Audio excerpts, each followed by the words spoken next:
നമസ്കാരം, very good morning. ഇന്ന് ജനുവരി 17 ശനിയാഴ്ചയാണ്, മകരം 3 എല്ലാ പ്രിയപ്പെട്ട പ്രേക്ഷകർക്കും ന്യൂസ് ബ്രേക്സിലേക്ക് സ്വാഗതം.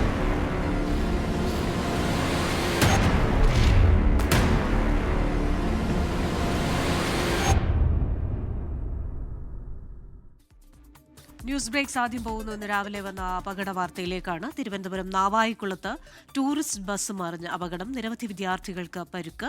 തൃശൂർ സഹൃദയ എഞ്ചിനീയറിംഗ് കോളേജ് വിദ്യാർത്ഥികളാണ് അപകടത്തിൽപ്പെട്ടത്. വിവരങ്ങളുമായി റിനു ശ്രീധരാണ് തിരുവനന്തപുരത്ത് നിന്ന് ചേരുന്നത്. റിനു, ഈ അപകടം എപ്പോഴായിരുന്നു? ഡ്രൈവർ ഉറങ്ങിപ്പോയതാണ് അപകട കാരണമെന്നാണല്ലോ പ്രാഥമിക നിഗമനം. ഈ കുട്ടികളുടെ നില എങ്ങനെയാണിപ്പോൾ? ക്രിസ്റ്റിന, ഇന്ന് പുലർച്ചെ 3:30 തൃശൂർ കൊടകര സഹൃദയ MBA എഞ്ചിനീയറിംഗ് കോളേജിലെ വിദ്യാർത്ഥികൾ സഞ്ചരിച്ച ബസ്, സ്വകാര്യ ബസ്സാണ്, ടൂറിസ്റ്റ് ബസ്സാണ്, തിരുവനന്തപുരം നാവായിക്കുളത്ത് അപകടത്തിൽപ്പെട്ടത്. ദേശീയപാതയിൽ നിന്ന് സർവീസ് റോഡിലേക്ക് മറിയുകയായിരുന്നു എന്നുള്ള വിവരമാണ് നമുക്ക് ലഭിക്കുന്നത്. ഇതിൽ നിരവധി വിദ്യാർത്ഥികൾ, ഏകദേശം 40ഓളം വിദ്യാർത്ഥികളും അധ്യാപകരുമാണ് ഉണ്ടായിരുന്നത്. ഇവർ വിഴിഞ്ഞം പോർട്ടിലേക്ക് ഒരു പഠനാവശ്യത്തിനുള്ള യാത്രയിലായിരുന്നു എന്നുള്ള വിവരമാണ് നമുക്ക് ലഭിക്കുന്നത്. ഇതിൽ രണ്ടുപേരുടെ വിവരങ്ങൾ നമുക്ക് ലഭിച്ചിട്ടുണ്ട്. ഗുരുതരമായി പരിക്കേറ്റ 5ഓളം പേർക്കാണ് ഗുരുതരമായി പരിക്കേറ്റത് എന്നുള്ള വിവരമാണ് നമുക്ക് ലഭിക്കുന്നത്. ഇതിലൊരു അസിസ്റ്റന്റ് പ്രൊഫസർ നോയൽ വിൽസൺ ഗുരുതര പരിക്കാണ് അദ്ദേഹത്തിന്. വിദ്യാർത്ഥിയായിട്ടുള്ള ക്രിസ്റ്റോ പോളിനും ഗുരുതര പരിക്കുണ്ട്. മറ്റുള്ളവരുടെ പേര് വിവരം നമുക്ക് ലഭ്യമായിട്ടില്ല. ഇവരെ പാരിപ്പള്ളി മെഡിക്കൽ കോളേജ് ആശുപത്രിയിലേക്കും കൊല്ലത്തെ ഒരു സ്വകാര്യ ആശുപത്രിയിലേക്കും പരിക്കേറ്റവരെ മാറ്റി എന്നുള്ള വിവരവും നമുക്ക് ലഭിക്കുന്നുണ്ട്. എന്തായാലും പുലർച്ചെ 3:30 ഈ ബസ് അപകടത്തിൽപ്പെട്ടത്. ഡ്രൈവർ ഉറങ്ങിപ്പോയതാണ് അപകട കാരണം എന്നുള്ളതാണ് പ്രാഥമികമായി നമുക്ക് ലഭിക്കുന്ന വിവരം. മറ്റൊരു കാര്യം, ഒരു വാഹനത്തിന് പെട്ടെന്ന് വെട്ടിച്ച് സൈഡ് നൽകുമ്പോൾ താഴേക്ക് പോകുന്ന ഒരു സാഹചര്യം, ദേശീയപാതയിൽ നിന്ന് താഴെ സർവീസ് റോഡിലേക്ക് പോകുന്ന ഒരു സാഹചര്യം ഉണ്ടായി എന്നുള്ളതാണ്. ഏകദേശം 10 മീറ്ററോളം താഴ്ചയിലേക്കാണ് ബസ് മറിഞ്ഞത്. കുട്ടികളുടെ നിലവിളിയൊക്കെ കേട്ട് സമീപത്തെ വീട്ടുകാരും അതുപോലെ തന്നെ നാട്ടുകാരും ഒക്കെ ഓടിക്കൂടി ഫയർഫോഴ്സ് ഉദ്യോഗസ്ഥരും ഒക്കെ തന്നെ എത്തിയാണ് രക്ഷാപ്രവർത്തനം ഏകോപിപ്പിച്ചത് എന്നുള്ളതാണ് നമുക്ക് മനസ്സിലാക്കാൻ വേണ്ടി കഴിയുന്നത്. എന്തായാലും 5 കുട്ടികളുടെ നില ഗുരുതരമാണ് എന്നുള്ളതാണ് നമുക്ക് ലഭ്യമാകുന്ന വിവരം. ശരി, പുലർച്ചെ 3:30 ഉണ്ടായ അപകടത്തിൽ 5 വിദ്യാർത്ഥികൾക്ക് ഗുരുതരമായി പരിക്കേറ്റിട്ടുണ്ട്. ഇവരെ സമീപത്തുള്ള ആശുപത്രിയിൽ പ്രവേശിപ്പിച്ചിട്ടുണ്ട്. ഈ അപകടത്തിന്റെ കാരണം പ്രാഥമികമായി കണക്കാക്കുന്നത് ഡ്രൈവർ ഉറങ്ങിപ്പോയതാണെന്നാണ്. കൂടുതൽ വിശദാംശങ്ങൾക്കായി അവിടെയുള്ള CCTV ദൃശ്യങ്ങളടക്കം അല്ലെങ്കിൽ മറ്റു പരിശോധനകളും മറ്റ് കാര്യങ്ങളും അറിയേണ്ടതുണ്ട്. റിനു ശ്രീധറാണ് വിവരങ്ങളുമായി തിരുവനന്തപുരത്ത് നിന്ന് ചേർന്നത്. മൂന്നാമത്തെ ബലാത്സംഗ കേസിൽ രാഹുൽ മാങ്കൂട്ടത്തിലിന്റെ ജാമ്യാപേക്ഷയിൽ തിരുവല്ല ജുഡീഷ്യൽ 1ാം ക്ലാസ് മാജിസ്ട്രേറ്റ് കോടതി ഇന്ന് വിധി പറയും. ഇന്നലെ അടച്ചിട്ട കോടതി മുറിയിൽ പ്രതിഭാഗത്തിന്റെയും പ്രോസിക്യൂഷന്റെയും വാദം പൂർത്തിയായിരുന്നു. പരാതിക്കാരിയും രാഹുലും തമ്മിലുള്ള ചാറ്റ് വിവരങ്ങളടക്കം പ്രതിഭാഗം കോടതിയിൽ ഹാജരാക്കിയിരുന്നു. എല്ലാം പരസ്പര സമ്മതത്തോടെ ആയിരുന്നുവെന്നായിരുന്നു രാഹുലിന്റെ അഭിഭാഷകന്റെ വാദം. ജാമ്യം കിട്ടിയാൽ പ്രതി അന്വേഷണവുമായി സഹകരിക്കുമെന്നും മുങ്ങില്ലെന്നും പ്രതിഭാഗം കോടതിയെ അറിയിച്ചിട്ടുണ്ട്. അതേസമയം സമാന കുറ്റകൃത്യങ്ങൾ ചെയ്യുന്ന ആളാണ് രാഹുലെന്നും ജാമ്യം നൽകരുതെന്നും പ്രോസിക്യൂഷൻ കോടതിയിൽ ആവശ്യപ്പെട്ടിട്ടുണ്ട്. അതിജീവിതയുടെ രഹസ്യമൊഴി രേഖപ്പെടുത്താനുള്ള നടപടികൾ പുരോഗമിക്കുന്നതായി പ്രോസിക്യൂഷൻ കോടതിയെ അറിയിച്ചു. പ്രതിഭാഗം ഹാജരാക്കിയ തെളിവുകളുടെ സാധുത ഈ ഘട്ടത്തിൽ പരിശോധിക്കരുതെന്നും ആവശ്യപ്പെട്ടിട്ടുണ്ട്. ജാമ്യം നിഷേധിച്ചാൽ പ്രതിഭാഗം സെഷൻസ് കോടതിയെ സമീപിക്കും. നിലവിൽ ഈ മാസം 24 വരെ റിമാൻഡ് ചെയ്ത രാഹുൽ മാങ്കൂട്ടത്തിൽ മാവേലിക്കര സ്പെഷ്യൽ സബ് ജയിലിലാണ്. ശബരിമല സ്വർണ്ണക്കൊള്ളയിൽ VSSC കോടതിയിൽ സമർപ്പിച്ച നിർണായക പരിശോധനാ ഫലം ഇന്ന് അന്വേഷണ സംഘത്തിന് കൈമാറും. ദ്വാരപാലക ശില്പം, കട്ടിളപ്പാളി തുടങ്ങിയ 15 സാമ്പിളുകളുടെ പരിശോധനാ ഫലമാണിത്. സ്വർണം പൂശിയ ചെമ്പുപാളികളുടെയും പരിശോധനാ ഫലം കോടതിയിൽ കൈമാറിയിരുന്നു. ശബരിമലയിൽ നിന്നും എത്രത്തോളം സ്വർണം നഷ്ടമായി എന്നറിയുന്നതിന് റിപ്പോർട്ട് പ്രധാനമാണ്. പാളികൾ അപ്പാടെ മാറ്റിയോ പുതിയ പാളികളിലാണോ സ്വർണം പൂശിയത്? പഴയ പാളികൾ ഇപ്പോഴും സുരക്ഷിതമോ എന്ന ചോദ്യങ്ങൾക്കും ഉത്തരം ലഭിക്കും. അന്വേഷണത്തിന്റെ ഗതി തന്നെ നിർണ്ണയിക്കുന്ന റിപ്പോർട്ടാണിത്. കേരളം ഉൾപ്പെടെയുള്ള സംസ്ഥാനങ്ങളിലേക്ക് നടക്കുന്ന തെരഞ്ഞെടുപ്പിനായുള്ള തന്ത്രങ്ങൾ മെനയുന്നതിനുള്ള CPIM കേന്ദ്ര കമ്മിറ്റി യോഗം തുടരുന്നു. തെരഞ്ഞെടുപ്പ് വിഷയങ്ങളിൽ നിന്ന് ചർച്ച നടക്കും. തമിഴ്നാട്ടിൽ DMK-യുമായുള്ള സഖ്യം തുടരും. പശ്ചിമബംഗാളിൽ ഇപ്പോഴുള്ള കോൺഗ്രസ് സഖ്യം തുടരാനാണ് ആലോചനയെങ്കിലും ഔദ്യോഗിക തീരുമാനമായിട്ടില്ല. നിയമസഭാ തെരഞ്ഞെടുപ്പ് തൃണമൂൽ കോൺഗ്രസും BJPയും തമ്മിലുള്ള പോരാട്ടമാകുന്നത് ഇടതുപക്ഷത്തിന് ഗുണകരമാകില്ല. അതിനാൽ പാർട്ടിയുടെ സ്വതന്ത്ര സ്വഭാവം നിലനിർത്തി തന്നെ കോൺഗ്രസുമായി ചേർന്നുള്ള രാഷ്ട്രീയ തന്ത്രം കേന്ദ്ര കമ്മിറ്റി ചർച്ച ചെയ്യും. ബീഹാർ തെരഞ്ഞെടുപ്പിൽ ഇന്ത്യ സഖ്യത്തിനേറ്റ തിരിച്ചടിയും രാജ്യത്തെ പൊതു രാഷ്ട്രീയ സാഹചര്യവും ആദ്യ ദിവസം റിപ്പോർട്ട് ചെയ്തു.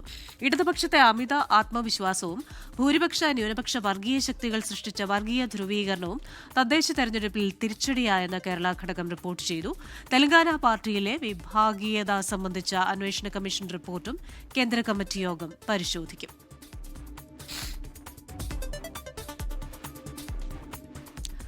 ജനതാദൾ സെക്യുലർ കേരള ഘടകം ഇന്ന് ഇന്ത്യൻ സോഷ്യലിസ്റ്റ് ജനതാദൾ പാർട്ടിയിൽ ലയിക്കും. മന്ത്രി കെ കൃഷ്ണൻകുട്ടി, മാത്യു ടി തോമസ് എന്നിവർ ഉൾപ്പെടുന്ന നേതൃത്വമാണ് പുതിയ പാർട്ടിയായ ഇന്ത്യൻ സോഷ്യലിസ്റ്റ് ജനതാദളിൽ ലയിക്കുക. നിതിൻ അംബുജനാണ് കൊച്ചിയിൽ നിന്ന് വിശദാംശങ്ങളുമായി ചേരുന്നത്. Nitin, very good morning. എന്തായാലും ഈ ഒരു ലയന സമ്മേളനം അതെപ്പോഴാണ്, എന്തൊക്കെ കാര്യപരിപാടികളാണുള്ളത്, രാഷ്ട്രീയത്തിൽ വരാൻ പോകുന്ന മാറ്റങ്ങൾ എന്തൊക്കെയാണ്, ഒപ്പം തന്നെ നമുക്ക് മധ്യ കേരളത്തിൽ നിന്ന് പ്രതീക്ഷിക്കാവുന്ന മറ്റു വാർത്തകൾ എന്തൊക്കെയാണ്?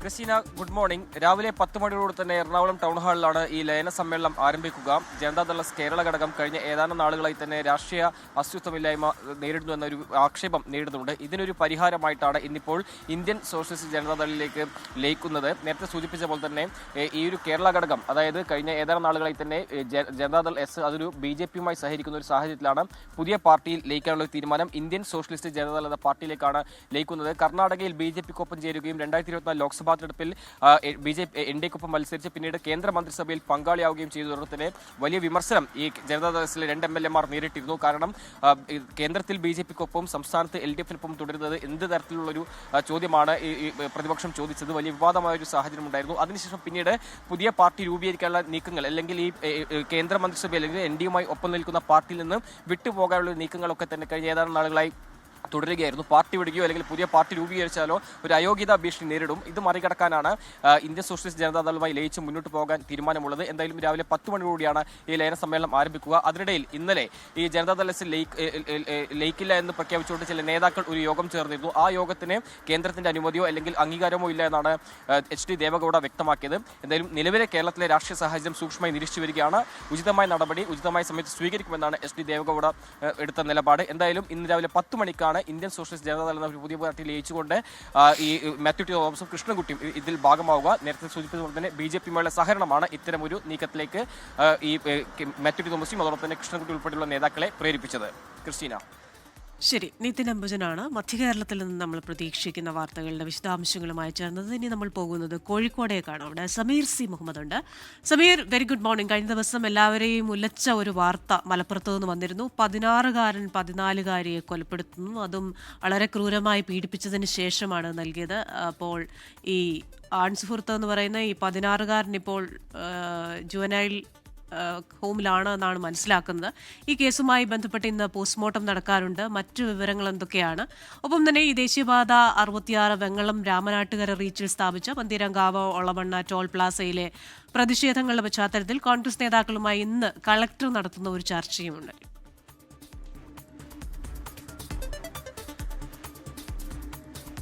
വെരി ഗുഡ് മോർണിംഗ് ക്രിസ്റ്റീന സൂചിപ്പിച്ചതുപോലെയാണ് ഞെട്ടിക്കുന്ന ഒരു വാർത്തയാണ് ഇന്നലെ മലപ്പുറത്ത് നിന്ന് വന്നത്. 14-കാരിയെ കാണാതാവുന്നു, പിന്നീട് ആ കുട്ടി ക്രൂരമായി കൊല ചെയ്യപ്പെട്ടു എന്ന കാര്യമാണ് പുറത്തു വന്നത്. അതുമായി ബന്ധപ്പെട്ട് പിടിയിലാതാവട്ടെ 16-കാരനും. ആ സംഭവവുമായി ബന്ധപ്പെട്ട് കൂടുതൽ ഡെവലപ്മെൻറ്റ്സ് ഇന്ന് ഉണ്ടാകും. അതുമായി ബന്ധപ്പെട്ട ഏറ്റവും പ്രധാനപ്പെട്ട ഒരു കാര്യം, പെൺകുട്ടിയുടെ പോസ്റ്റ്മോർട്ടം ഇന്ന് നടക്കും എന്നുള്ളതാണ്. മഞ്ചേരി മെഡിക്കൽ കോളേജിൽ വെച്ചുകൊണ്ടായിരിക്കും ഈ പെൺകുട്ടിയുടെ പോസ്റ്റ്മോർട്ടം ഉണ്ടാവുക. രാവിലെ 10 മണിയോടുകൂടിയായിരിക്കും പോസ്റ്റ്മോർട്ടം നടപടികൾ ആരംഭിക്കുക. ഇപ്പോൾ ജുവനൈൽ ജസ്റ്റിസ് ഹോമിലാണ് ഈ ആൺകുട്ടിയുള്ളത്, ഈ 16-കാരനുള്ളത്, ഈ കേസിലെ പ്രതിയായിട്ടുള്ള ഈ കുട്ടിയുള്ളത്. ആ കുട്ടിയെ ഇന്ന് ജുവനൈൽ ജസ്റ്റിസ് ബോർഡിന് മുമ്പാകെ ഹാജരാക്കും. അതുമായി ബന്ധപ്പെട്ടുള്ള തുടർ നടപടികളും ഉണ്ടാകും. വളരെ ഏറെ ഞെട്ടിക്കുന്ന ഒരു സംഭവം തന്നെയായിരുന്നു ഇന്നലെ മലപ്പുറത്ത് ഉണ്ടായിരുന്നത്. ആ കുട്ടിയുടെ മൊഴികളാണ് ഏറ്റവും ആശങ്കപ്പെടുന്ന കാര്യം. ഈ 16-കാരൻ പറയുന്ന കാര്യങ്ങൾ പ്രകാരമാണ് ഈ പെൺകുട്ടിയെ ലൈംഗികമായി പീഡിപ്പിച്ചു, അതിനുശേഷം കഴുത്ത് ഞെരിച്ച് കൊന്ന് കുറ്റിക്കാട്ടിൽ ഉപേക്ഷിച്ചു എന്നുള്ളതാണ്. ഈ 16-കാരനിൽ എത്രയേറെ ക്രൂരകൃത്യം നിറഞ്ഞിരിക്കുന്ന ഒരു വ്യക്തിയായി മാറുന്നു എന്നുള്ളത് വളരെയേറെ സമൂഹത്തിന് പോലും വലിയ ദോഷം ചെയ്യുന്നു. മാത്രമല്ല ഇത്തരത്തിലുള്ള ഈ കാര്യങ്ങളിലേക്ക് ഈ കുട്ടിക്ക് ഈ ചെറുപ്രായത്തിൽ തന്നെ എത്തിപ്പെടാനുള്ള സാഹചര്യം ഉണ്ടാകുന്നുവെങ്കിൽ അത് വലിയ ആശങ്കപ്പെടുത്തുന്ന സാഹചര്യം തന്നെയാണ്. ഈ വാർത്തയുമായി ബന്ധപ്പെട്ട് വലിയ ഡെവലപ്മെൻറ്റ്സ് തന്നെയാണ് ഇന്ന് ഉണ്ടാവുക. ഇതോടൊപ്പം തന്നെയാണ് ക്രിസ്റ്റ്യൻ സൂചിപ്പിച്ചതുപോലെ കഴിഞ്ഞ 2 ദിവസവും വലിയ പ്രതിഷേധമാണ് ദേശീയപാത 66 ഉണ്ടായിക്കൊണ്ടിരിക്കുന്നത്. ഒളവണ്ണ ടോൾ പ്ലാസയുമായി ബന്ധപ്പെട്ട് ഉണ്ടായിക്കൊണ്ടിരിക്കുന്നത്. വെങ്ങളം അതുപോലെ രാമനാട്ടുകര റീച്ചിലാണ് ഈ ഒരു ടോൾ പ്ലാസ ഉള്ളത്. അവിടെയാണ് 2 ദിവസങ്ങളായിക്കൊണ്ട് ടോൾ പിരിച്ചു തുടങ്ങിയിരിക്കുന്നത്. ഇപ്പോഴും ടോൾ പിരിവ് തുടരുന്നു. എന്നാൽ സർവീസ് റോഡുകൾക്ക് അതിൻ്റെ പൂർണ്ണമായിട്ടുള്ള ഒരു തോതിലേക്ക് അതിൻ്റെ പ്രവർത്തനം സജ്ജമായിട്ടില്ല. അതിൻ്റെ നിർമ്മാണ പ്രവൃത്തികൾ പൂർത്തിയായിട്ടുമില്ല. ആ ഒരു പശ്ചാത്തലത്തിൽ നിൽക്കുമ്പോഴാണ് ഈ ടോൾ പിരിവുമായി ബന്ധപ്പെട്ട് ദേശീയപാത അതോറിറ്റി മുന്നോട്ട് പോകുന്നത്. അതുമായി ബന്ധപ്പെട്ട് വലിയ പ്രതിഷേധം കഴിഞ്ഞ 2 ദിവസങ്ങളിലും ഉണ്ടായിരുന്നു. അതിൻ്റെ അടിസ്ഥാനത്തിലാണ് ഇപ്പോൾ കലക്ടർ ഇന്ന് ഒരു യോഗം വിളിച്ചിരിക്കുന്നത്. പ്രധാനമായും DCC പ്രസിഡന്റ് അതുപോലെ തന്നെ കോൺഗ്രസിൻ്റെ നേതാക്കളൊക്കെ തന്നെ ഈ യോഗത്തിൽ പങ്കെടുക്കുന്നുണ്ട്. കോൺഗ്രസിൻ്റെ നേതൃത്വത്തിലായിരുന്നു ആ പ്രതിഷേധങ്ങൾ ഉണ്ടായിരുന്നത്. അതുകൊണ്ട് തന്നെ പ്രതിഷേധങ്ങൾക്ക് ഒരു അയവ് വരുത്തുക എന്നുള്ള ലക്ഷ്യത്തോടു കൂടിയാണ് ജില്ലാ കളക്ടർ സ്നേഹിൽ കുമാർ സിംഗ് ഇന്ന് 3:30 കലക്ടറുടെ ചേംബറിൽ യോഗം വിളിച്ചിരിക്കുന്നത്. ഒരു അനുകൂലമായിട്ടുള്ള തീരുമാനം ഉണ്ടായില്ല എങ്കിൽ പ്രതിഷേധവുമായി മുന്നോട്ട് പോകും, റോഡ് ഉപരോധം തുടരും എന്നുള്ള നിലപാട് തന്നെയാണ് കോൺഗ്രസ് നേതാക്കൾക്കുള്ളത്. ഏതായാലും ഒരു അനുകൂല തീരുമാനം ഉണ്ടാവുകയാണ് എങ്കിൽ മാത്രമേ അവരുടെ പ്രതിഷേധത്തിൽ നിന്ന് പിന്നോട്ട് പോവുകയുള്ളൂ. അല്ലെങ്കിൽ കഴിഞ്ഞ 2 ദിവസം ഉണ്ടായതുപോലെ ഇന്നും ഈ റോഡ് ഉപരോധം ഉൾപ്പെടെയുള്ള നടപടികളിലേക്ക് നീങ്ങും എന്ന് തന്നെയാണ് കോൺഗ്രസ് നേതാക്കൾ വ്യക്തമാക്കുന്നത്. ക്രിസ്റ്റീന. ശരി, വടക്കൻ കേരളത്തിൽ നിന്ന് പ്രതീക്ഷിക്കുന്ന വാർത്തകളുമായി ചേരുകയായിരുന്നു സമീർ സി മുഹമ്മദ്. മുഖ്യമന്ത്രിയുടെയും പ്രതിപക്ഷ നേതാവിന്റെയും രാഷ്ട്രീയ അവകാശവാദങ്ങൾക്ക് വേദിയായി കാന്തപുരം AP അബൂബക്കർ മുസ്ലിയാർ നയിച്ച കേരള യാത്ര സമാപന സമ്മേളനം. കേരളത്തിൽ കഴിഞ്ഞ 10 വർഷമായി വർഗീയ സംഘർഷങ്ങൾ ഉണ്ടാകാത്തതിന് കാരണം LDF സർക്കാരെന്ന് മുഖ്യമന്ത്രി പിണറായി വിജയൻ പറഞ്ഞു. വിദ്വേഷം പറയുന്നവരെ പൊന്നാടയിട്ട് സ്വീകരിക്കരുതെന്ന് പ്രതിപക്ഷ നേതാവ് തിരിച്ചടിച്ചു. എന്നാൽ പരിപാടി രാഷ്ട്രീയ സമ്മേളനമല്ലെന്നായിരുന്നു കാന്തപുരം AP അബൂബക്കർ മുസ്ലിയാരുടെ മറുപടി. മാറാട് ഉൾപ്പെടെ കേരളത്തിൽ നടന്നിട്ടുള്ള വർഗീയ കലാപങ്ങൾ എണ്ണിപ്പറഞ്ഞുകൊണ്ടായിരുന്നു മുഖ്യമന്ത്രിയുടെ പ്രസംഗം. വർഗീയ സംഘർഷങ്ങൾ ഒഴിവാക്കാൻ ശക്തമായ നിലപാടെടുത്തതിനാലാണ് കഴിഞ്ഞ 10 വർഷമായി ഒരു വർഗീയ സംഘർഷം പോലും കേരളത്തിൽ ഉണ്ടാകാത്തത്. ന്യൂനപക്ഷം കേരളത്തിൽ ആശങ്കപ്പെടേണ്ടതില്ല. കേരളം ഒരു ശാന്തി തീരം. അധികാര കേന്ദ്രങ്ങളിൽ തങ്ങളുണ്ടെങ്കിലേ ചിലർക്ക് കാര്യങ്ങൾ ലഭിക്കൂ എന്ന് ചിലർ പറയുന്നുണ്ടെന്നും പ്രതിപക്ഷത്തെ ലക്ഷ്യമിട്ട് മുഖ്യമന്ത്രി. ഇവിടെ ചിലരുടെ വികാരം ഉണർത്താൻ ഉയർത്തുന്ന ചില വാദഗതികളുണ്ട്. ഞാനതിൻ്റെ മറ്റ് വിശദാംശങ്ങളിലേക്ക് ഇപ്പോൾ പോകുന്നില്ല. പക്ഷേ ചില കാര്യങ്ങൾ പ്രചരിപ്പിക്കുന്നതിന് വേണ്ടി പറയുന്ന ഒരു കാര്യം അധികാര കേന്ദ്രവുമായി ബന്ധപ്പെട്ടാണ്. അപ്പോൾ അധികാര കേന്ദ്രത്തിൽ ചിലരുണ്ടായാൽ മാത്രമേ ചില വിഭാഗങ്ങൾക്ക് ആവശ്യമായ സംരക്ഷണം കിട്ടൂ എന്ന് പറയുന്നുണ്ട്. മതേതരത്വം പറയാനും പ്രസംഗിക്കാനും എളുപ്പമാണ്. എന്നാൽ വിദ്വേഷം പറയുന്നവരെ പൊന്നാടയിട്ട് സ്വീകരിക്കരുത്. കാറിൽ കയറ്റിയാൽ പ്രശ്നമില്ലെന്നും ഇരട്ടത്താപ്പ് പാടില്ലെന്നും പ്രതിപക്ഷ നേതാവ്. നമ്മൾ മതേതരത്തിനെതിരെ സംസാരിക്കുക, വേറൊരാളെ കൊണ്ട് വിദ്വേഷം പ്രസംഗിപ്പിക്കുക, പിറ്റേ ആഴ്ച അയാൾക്ക് പോയി പൊന്നാടയിടുക, അങ്ങനെ ചെയ്യരുത്. നമ്മൾ കാറി കയറ്റിയാലൊന്നും കുഴപ്പമില്ല. പക്ഷെ കാറി കയറ്റുന്നവരെ നമ്മൾ സൂക്ഷിച്ചു വേണം. അവര് വിദ്വേഷം പ്രസംഗിക്കുന്നവരാകരുത് എന്ന് നമുക്ക് ഉറപ്പുവരുത്തണം. എന്നാൽ രാഷ്ട്രീയ പ്രസംഗങ്ങൾ പൂർണ്ണമായി തള്ളി കാന്തപുരം AP അബൂബക്കർ മുസ്ലിയാർ രംഗത്തെത്തി. ഞാൻ പറയുന്നത് ഈ സാഹോദര്യവും മതത്തിൻ്റെയും സ്നേഹത്തിൻ്റെയും പേരിലുള്ള ഒത്തുകൂടൽ ഒരു രാഷ്ട്രീയ മുതലെടുപ്പായി ആരും കരുതരുത്. ഇത് രാഷ്ട്രീയത്തിൻ്റെ ഒരു സമ്മേളനം അല്ല. മനുഷ്യർക്കൊപ്പം എന്ന പ്രമേയത്തിൽ ജനുവരി 1 കാസർഗോഡ് നിന്ന് ആരംഭിച്ച യാത്രയാണ് തിരുവനന്തപുരത്ത് സമാപിച്ചത്. 24 തിരുവനന്തപുരം. തൃശൂരിൽ കലാപൂരം. സർവകലാപൂരം presented by UGS gold loan. വാർഷിക പലിശ 4% മാത്രം. Powered by Joy Alukkas, world's favourite jeweller. Cosponsored by Vismaya amusement park, Parassinikkadavu, Kannur. ലക്ഷ്യം മർച്ചന്റ് നേവിയാണെങ്കിൽ മാർഗം madam Curie entrance academy, Thrissur. Swarnamukhi golden diamonds, സൂര്യപ്രഭയുടെ സ്വർണ്ണമുഖം.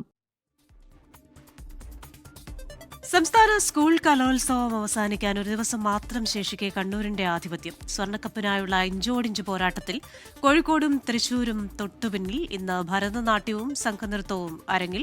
വിവരങ്ങളുമായി സുർജിത്ത് അയ്യപ്പത്താണ് കലാനഗരിയിൽ നിന്ന് ചേരുന്നത്.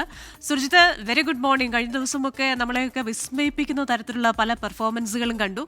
അപ്പോൾ ആ സ്വർണ്ണക്കപ്പിനായിട്ടുള്ള ഇഞ്ചോടിഞ്ച് പോരാട്ടം ഒരു ഫോട്ടോ ഫിനിഷ് ആകുമോ എന്നാണ് നമ്മൾ നോക്കുന്നത്.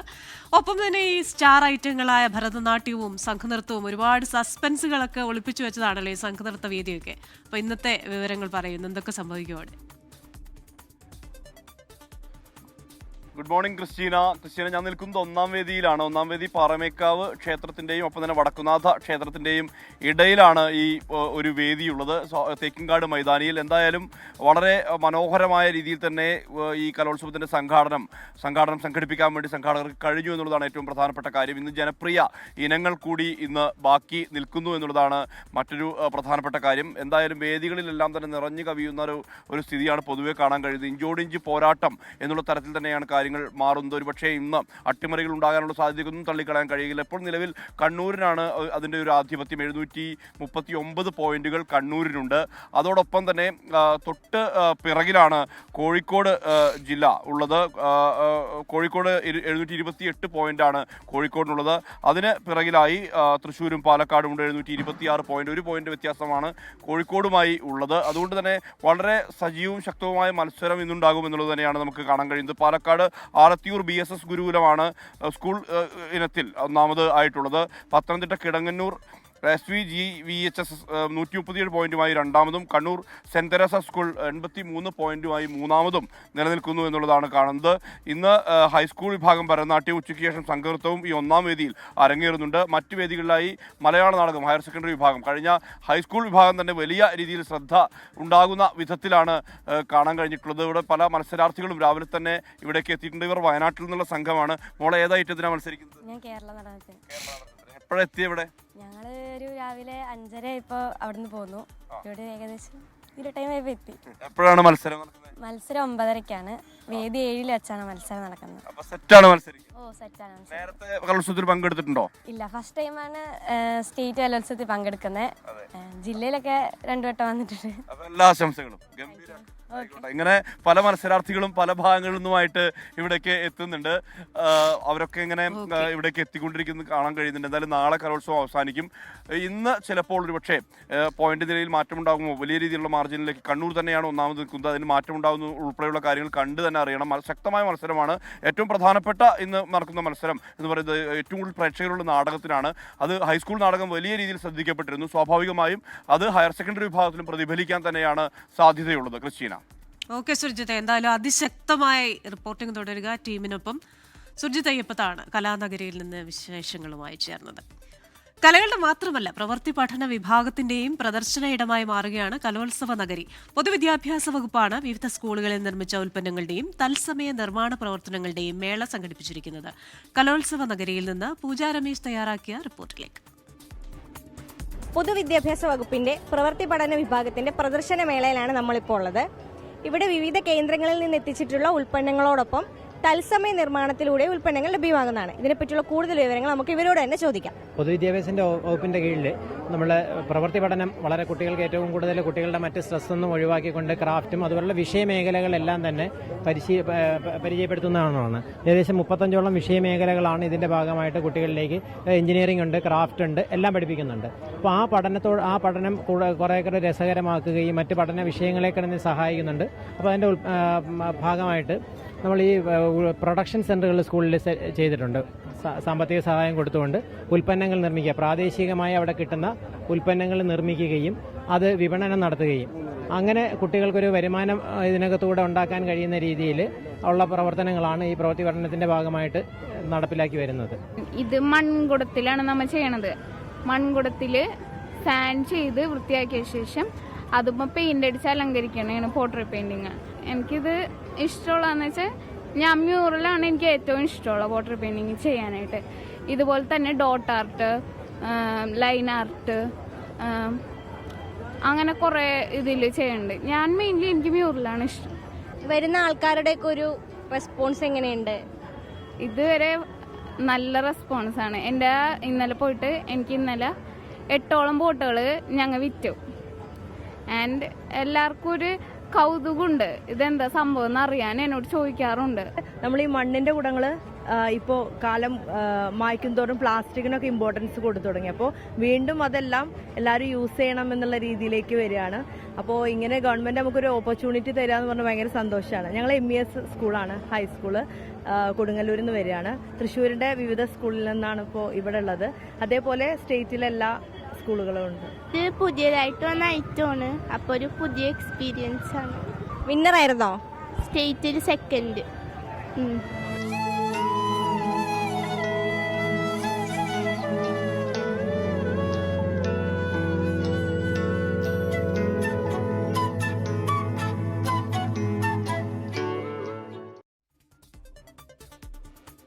നിരവധി പ്രതികൂല സാഹചര്യങ്ങൾ തരണം ചെയ്താണ് തിരുവനന്തപുരം ജില്ലയിലെ മലയോര മേഖലയിൽ നിന്നുള്ള ഒരു വിദ്യാലയം ഇത്തവണ സംസ്ഥാന സ്കൂൾ കലോത്സവത്തിനെത്തിയത്. തോട്ടം തൊഴിലാളികളും ഗോത്ര വിഭാഗക്കാരും ഉൾപ്പെടുന്ന Palode Nandiyode SKV higher secondary school വിദ്യാർത്ഥിനികളാണ് ജില്ലയിൽ ഓവറോൾ കിരീടം നേടി സംസ്ഥാന കലോത്സവത്തിന്റെ ഭാഗമാകുന്നത്. 118 കുട്ടികൾ 21 ഇനങ്ങളിലായി ഇവിടെ മത്സരരംഗത്തുണ്ട്.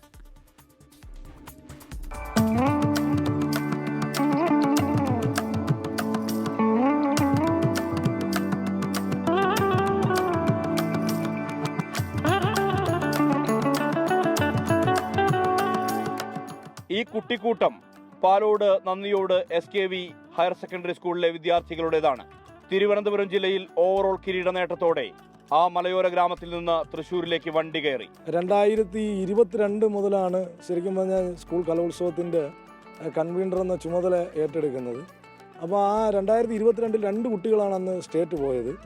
2023 എത്തുമ്പോൾ നമുക്ക് 54 കുട്ടികളെ സ്റ്റേറ്റിൽ കൊണ്ടുപോകാൻ കഴിഞ്ഞു.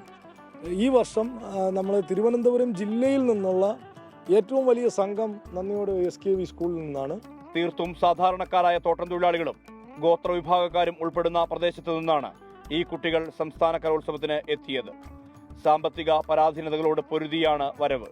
സാമ്പത്തികമായ പിന്നോക്കാവസ്ഥയാണ് കുട്ടികളെ മത്സരത്തിൽ നിന്ന് പുറകോട്ട് വലിക്കുന്നത് എന്നുള്ള ഒരു യാഥാർത്ഥ്യം മനസ്സിലാക്കിക്കൊണ്ട് കുട്ടിയുടെ സർഗാത്മകമായ ശേഷി എത്രത്തോളം ഉണ്ടോ അത് ഏതളവ് വരെ ആയിരുന്നാലും അതിനെ പ്രോത്സാഹിപ്പിക്കാനായി സാമ്പത്തിക പരാധീനത കൊണ്ട് മത്സരത്തിൽ പങ്കെടുക്കാതെ മാറി നിൽക്കേണ്ടതില്ല. ആ നിലപാട് നമ്മൾ എടുത്തുകൊണ്ട് കുട്ടികൾ മത്സരിക്കാൻ തയ്യാറായി വരിക. അതിൻ്റെ സാമ്പത്തികം ഞങ്ങൾ നോക്കിക്കൊള്ളാം. മികച്ച രീതിയിൽ മത്സരിക്കാൻ സാധിച്ചതിന്റെ ആഹ്ലാദം കുട്ടികൾക്ക്. ഒരു ഐറ്റത്തിലുണ്ട കുട്ടികളായിരുന്നാൽ പോലും മുഴുവൻ ദിവസവും തിരിച്ച് എല്ലാവരും ഒത്തുപോകുന്നത് കൊണ്ട് മുഴുവൻ ദിവസവും ഇവിടെ തന്നെയുണ്ട്. എല്ലാ വിഭാഗ മത്സരങ്ങൾക്കും സപ്പോർട്ട് ചെയ്യാനായിട്ടും എല്ലാവർക്കും വേണ്ടിയും കൂടെ ആ ഒരു മത്സരാർത്ഥിയെ പോലെ തന്നെ ടെൻഷൻ അടിച്ചുകൊണ്ടും സപ്പോർട്ടായിട്ട് എല്ലാവരും ഒത്തുചേർന്നുള്ളത് വലിയ അനുഭവമായിട്ട് തന്നെ കരുതുകയാണ്. ടീച്ചേഴ്സ് ആയാലും പിന്നെ കൂടെ വന്ന പാരൻസ് ആയാലും ഫുൾ സപ്പോർട്ടായിരുന്നു. നല്ലപോലെ ടേക്കിംഗ് കെയറിംഗ് ആയിരുന്നു. കലോത്സവത്തിന് കൊടിയിറങ്ങുമ്പോൾ ഒരു പിടി നേട്ടങ്ങളുമായാകും നന്ദിയോട്ടയ്ക്ക് ഇവരുടെ പിന്മടക്കം. തന്നാനേ താനേ നാനേ താനേ നാനേ തന്നാനേ താനേ നാനേ തന്നാനേ തന്നാനേ താനേ നാനേ താനേ നാനേ തന്നാനേ താനേ നാനേ തന്നാനേ പൂവുകൾ വിക്കുതടാ സടാലെ കങ്കാണി സടാലെ കങ്കാണി നമ്മ പോകും ദേശത്തിലെ സടാലെ കങ്കാണി സടാലെ കങ്കാണി തന്നാനേ 24 തൃശൂർ. തോപ്പിൽ ഭാസി പുരസ്കാരം 24 ചീഫ് എഡിറ്റർ R. ശ്രീകണ്ഠൻ നായർക്ക് സമ്മാനിച്ചു. തിരുവനന്തപുരത്ത് നടന്ന ചടങ്ങിൽ CPI സംസ്ഥാന സെക്രട്ടറി ബിനോയ് വിശ്വമാണ് പുരസ്കാരം സമർപ്പിച്ചത്. ദൃശ്യമാധ്യമ രംഗത്തെ സമഗ്ര സംഭാവന പരിഗണിച്ചാണ് പുരസ്കാരം. 33,333 രൂപയും ശില്പവും പ്രശസ്തി പത്രവും ഉൾപ്പെടുന്നതാണ് പുരസ്കാരം. തിരുവനന്തപുരം നന്ദാവനം N. കൃഷ്ണപിള്ള ഫൗണ്ടേഷൻ ഹാളിൽ നടന്ന ചടങ്ങിലായിരുന്നു പുരസ്കാര വിതരണം. 33,333 രൂപയും കാരയ്ക്കാമണ്ഡപം വിജയകുമാർ രൂപകൽപ്പന ചെയ്ത ശില്പവും പ്രശസ്തി പത്രവും ഉൾപ്പെടുന്ന തോപ്പിൽ ഭാസി അവാർഡ് CPI സംസ്ഥാന secretary Binoy Viswam 24 chief editor R. Sreekandan നായർക്ക് സമ്മാനിച്ചു. ശ്രീകണ്ഠൻ നായർ തങ്ങളെ വിമർശിക്കുന്ന അടുത്ത ബന്ധുവെന്ന് ബിനോയ് വിശ്വം. ശ്രീകണ്ഠൻ നായർക്ക് എന്തോ ഒരു മാസ്മരികമായ ആകർഷണീയതയുണ്ട്. കേരള കൗമുദി മുതൽ 24 വരെ പല പല രൂപത്തിലും ഭാവത്തിലും അദ്ദേഹത്തെ നമ്മൾ കണ്ടു. അവിടെയെല്ലാം ഒരു ടച്ചുണ്ട്. ആ ടച്ചിന് ഒരു SKN എന്നാണ് അല്ലേ, SKN ടച്ച് എന്നാണ് അതിനെ വിളിക്കുന്നത്. പഠനകാലം മുതൽ തന്നെ പുതുപ്പള്ളി രാഘവൻ വഴി തോപ്പിൽ ഭാസിയെ അടുത്തറിഞ്ഞിട്ടുണ്ടെന്ന് R. ശ്രീകണ്ഠൻ നായർ. തോപ്പിൽ ഭാസിയുടെ പേരിലുള്ള പുരസ്കാരം കൂടുതൽ ഉത്തരവാദിത്വമുള്ളവനാക്കി മാറ്റുന്നുവെന്നും മറുപടി. നാടകം പോലൊരു സാഹിത്യ ശാഖയ്ക്ക് അതിൻ്റെ പിറവിക്ക് അനുഭവങ്ങൾ വേണോ എന്ന് ചോദിക്കുന്ന ആൾക്കാർ ഈ കാലത്തുണ്ട്. എന്നാൽ അനുഭവത്തിൻ്റെ തീപ്പൊള്ളലുള്ള ആളുകൾക്ക് എത്രയും ശക്തമായി എഴുതാൻ കഴിയുമെന്ന് നമ്മളെ ബോധ്യപ്പെടുത്തിയ ആളാണ് ശ്രീ തോപ്പിൽ ഭാസി. തോപ്പിൽ ഭാസി ചേട്ടൻ്റെ പേരിലുള്ള ഈ പുരസ്കാരം എന്നെ കൂടുതൽ ഉത്തരവാദിത്വ ബോധമുള്ളവനാക്കും. മാധ്യമങ്ങളുടെ കൂട്ടത്തിൽ കാപട്യമില്ലാത്ത മാധ്യമപ്രവർത്തകനാണ് R. ശ്രീകണ്ഠൻ നായരെന്ന് തോപ്പിൽ ഭാസി ഫൗണ്ടേഷൻ ചെയർമാൻ പന്ന്യൻ രവീന്ദ്രൻ. നേരിൻ്റെ അദ്ദേഹം സഞ്ചരിക്കാൻ ഇതുവരെ ശ്രമിച്ചിട്ടുണ്ട്. ആ സഞ്ചാരമാണ് അദ്ദേഹത്തെ ഈ നിലയിൽ വളർത്തിയത്. ഡോക്ടർ എഴുമറ്റൂർ രാജരാജവർമ്മ തോപ്പിൽ ഭാസി അനുസ്മരണ പ്രഭാഷണം നടത്തി. ഫൗണ്ടേഷൻ ഭാരവാഹികൾക്കൊപ്പം തോപ്പിൽ ഭാസിയുടെ മകൾ മാലയും പേരക്കുട്ടികളും മറ്റു കുടുംബാംഗങ്ങളും ചടങ്ങിൽ പങ്കെടുത്തു. തോപ്പിൽ ഭാസി സംവിധാനം ചെയ്ത ചലച്ചിത്രങ്ങളിലെ ഗാനങ്ങളും KPSC നാടകഗാനങ്ങളും ഉൾപ്പെടുത്തിയ ഗാനാഞ്ജലിയും അദ്ദേഹം രചിച്ച ഷെൽട്ടർ എന്ന നാടകവും അരങ്ങേറി. 24 തിരുവനന്തപുരം. പശ്ചിമബംഗാളിൽ വന്ദേഭാരത് സ്ലീപ്പർ ട്രെയിനുകൾ പ്രധാനമന്ത്രി നരേന്ദ്രമോദി ഇന്ന് ഫ്ളാഗ് ഓഫ് ചെയ്യും.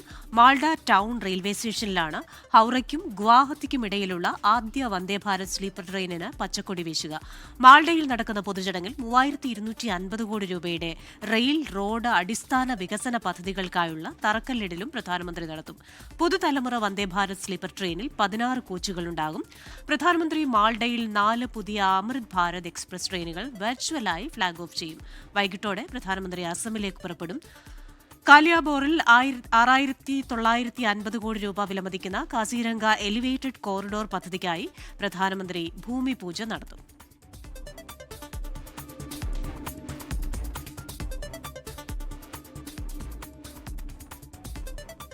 ഗ്രീൻലാൻഡിനെ ഏറ്റെടുക്കാനുള്ള അമേരിക്കയുടെ നീക്കത്തെ പിന്തുണയ്ക്കാത്ത രാജ്യങ്ങൾക്കുമേൽ തീരുവ ചുമത്തുമെന്ന് അമേരിക്കൻ പ്രസിഡന്റ് ഡൊണാൾഡ് ട്രംപ്.